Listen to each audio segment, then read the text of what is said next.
जी हाँ, ग्राम सभा घूरी टीकर से चल पड़े हैं विकास की गंगा बहाने। प्रधान पद के कर्मठ, ईमानदार, शिक्षित प्रत्याशी संजू यादव पत्नी राकेश यादव, जिनका चुनाव निशान है कार पर मोहर लगाकर भारी से भारी मतों से विजयी बनाएं।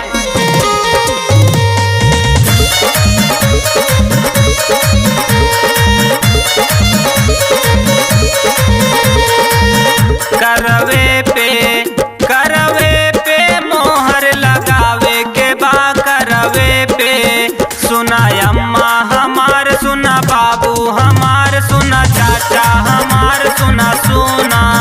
संजू यादव के अब की जितावे के बाद, सुना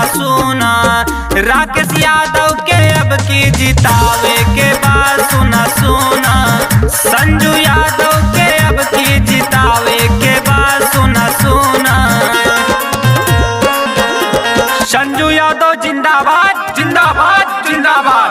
राकेश यादव जिंदाबाद जिंदाबाद जिंदाबाद, ग्राम सभा की जनता जिंदाबाद जिंदाबाद जिंदाबाद, कार निशान जिंदाबाद जिंदाबाद जिंदाबाद। सुना दादा हमार, सुना दादी हमार, सुना बहनी हमार, सुना संजू यादव के अब की जिताए दिया हो, करवे पे मोहर लगाए दिया हो, सुना राकेश यादव के विजयी बनावे के बाद, सुना संजू यादव पत्नी राकेश यादव का कहना है, वादा नहीं विकास करेंगे, साथ दीजिए काम करेंगे। परिंदों को मंजिल मिलेगी यकीनन, ये उनके फैले हुए पर बोलते हैं। अक्सर खामोश रहते हैं वो लोग जिनके जमाने में हुनर बोलते हैं। जी हाँ दोस्तों, संजू यादव पत्नी राकेश यादव जी का कहना है, मैं जी रहा हूँ इसलिए कि प्यार जग में जी सके, आदमी का खून कोई आदमी ना पी सके। हर जोर जुल्म के टक्कर में संघर्ष हमारा नारा है, सबको हक अधिकार मिले यह संकल्प हमारा है।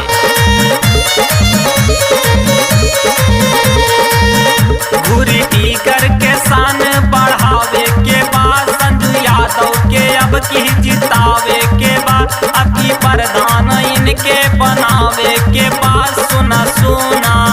करवे पे मोहर लगावे के बाद, सुना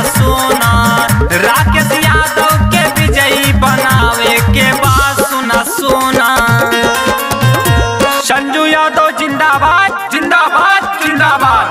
राकेश यादव जिंदाबाद जिंदाबाद जिंदाबाद,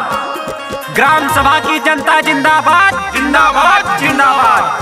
कार निशान जिंदाबाद जिंदाबाद जिंदाबाद।